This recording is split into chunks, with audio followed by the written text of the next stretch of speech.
doing is the company is the one, they're like placing a fake order through Amazon for it, just picking a random address to send it to. Oh, and they're making the review. They place the order, they write the review. You're right. They placed the order and had it shipped to me. That's exactly why I was just thinking in my head, well, how am I going to write it yes. So they're doing that, and that's how they're trying to get their ratings up. So let's say they got like 10 one-star reviews of that product, and it brought their ratings way down. They can't just message all their friends and say, hey, go to this page and give me a good review. No, because you can only review it if you've actually purchased it. Exactly. Yep. So you can't do that. So yes, you would have to ship them all out. Right. Where I can just say, I got a bad review on Google. Can you guys all go give me a good review so that it'll go down in the list? But there is also companies that you can hire that can get rid of your Google negative ratings, but they're expensive. Oh, are they? Yeah, and it's mostly for like probably big or companies, you know what I mean, that got some shady stuff going, or they can just afford to have anything negative removed. That's crazy. Yeah, but I think it's kind of difficult to do. I know think so. Once we get a negative review, especially on Facebook, on our page, like I can't get rid of it. Right. I can respond I don't to think it. It's really that big of a deal, because I know when I'm looking for a place to go and I'm looking at the reviews, it's usually pretty easy to tell like who are just the like disgruntled, unreasonable customers and like what the real deal is for the place. So I wouldn't worry about a handful of right, but reviews. And I had told you guys. Did I tell you guys before that? No, I just lost my entire train. Never mind. The gift of being has left the station. Yeah, the gift of being able to edit this show is that I can just stop mid-sentence and just chop it out when I edit it. But I'm sorry. It's just hit me. So I was talking to a friend, and we were going over about, like, they have a business and how they were getting, like, these negative Yelp reviews. Okay, we'll just use Yelp as an example. But there are people that post reviews every time they go somewhere, and they're never happy type of people. Yeah. So she was saying that some business, like, you could go and look at your review and see what else they reviewed, and you'll see like 25 negative reviews for everywhere they go. You can do that on Facebook and TripAdvisor. Do they? If somebody reviews something, I think Google does it too. You can click on it and it'll show you the other places they've reviewed. Yes.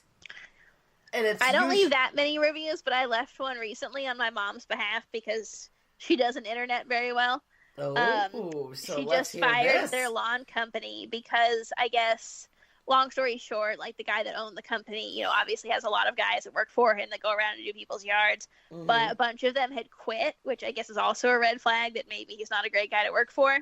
Right. Like a bunch quit like all at once, so he was having to like go around and mow lawns. And he'd never been to my parents' house before.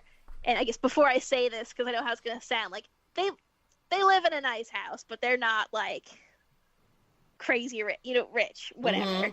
But it is in one of the nicer neighborhoods in their area. Anyway, he shows up, and he's talking to my mom, and, like, he's never been there before, because usually his guys do it. And he says, now that I see where you live, why am I charging you so little? What? And my mom was pissed and promptly fired him. That's insane. And so when she told me that, I was like, oh, no, he needs a review. So imagine the nerve. Yeah. I reviewed his lawn company. I know. She was so angry.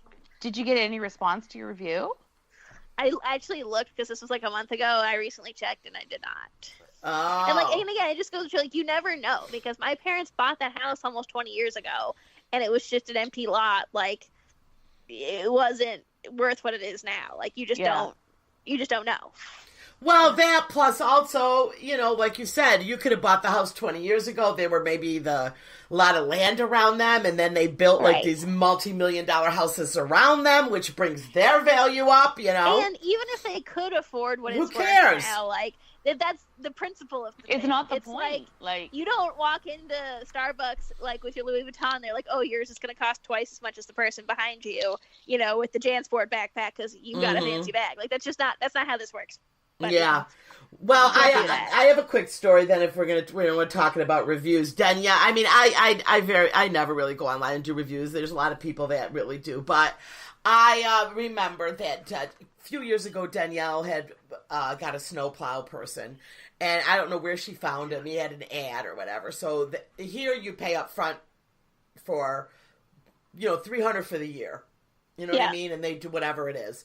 So she paid him, and we had the first couple of snows, and he never showed up to plow. So we're like, what's going on? So she called. He didn't answer, the whole thing. So obviously she was scammed by this guy. So I was like, oh, hell no, I'm dealing with this. And Danielle is that person that will never rock the boat. You know what I mean? No matter what. She's like, she's queen of the high road. I'll just find someone else. Don't worry. Like, she does not want to do, like, even if a waitress is terrible, she will never say anything. Da-da-da-da-da. Oh, so, yeah, no, she's like that. So I'm like, no. So I went on our local Craigslist under Rants and Raves. Yeah. And I ranted on there. I mean, I'll say his name. It was Mr. Frosty, the plowing. Mr. Frosty plowing, okay? Something like that. So I was like, he did not, come. He took our money, alert, they're thieves, da-da-da. Next thing I know, I had all these responses under it saying he had took all these other people's money. Oh, wow. Now they called the news channel.